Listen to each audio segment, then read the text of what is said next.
সম্মানিত দর্শক শ্রোতাবিন্দু, খবরিকা ও যুগান্তরের ভাষার আবৃত্তি অনুষ্ঠানে এখন কবিতা আবৃত্তি করবেন আবৃত্তিকার নাফিসা তাবাসসুম।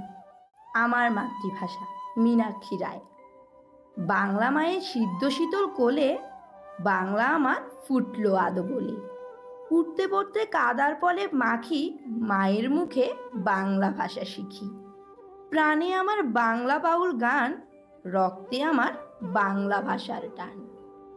এ ভাষাকে হৃদয় পাকে বেঁধে এগিয়ে গেছি তীক্ষ্ণ পদক্ষেপে। আজকে দেখি বাংলা ভাষা হায়, বাঙালিরাই বলতে লজ্জা পায়। ভিন্ন ভাষাতে মিশিয়ে দিয়ে তাকে অবহেলায় বিলয় নিজের মাকে। মায়ের ছেলে এমনও কি হয়, গোপন করে মায়ের পরিচয়?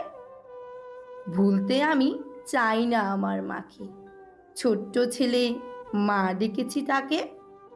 বাংলা ভাষা কণ্ঠে বেঁধে তাই বারে বারে বাংলায় আমি জন্ম নিতে চাই।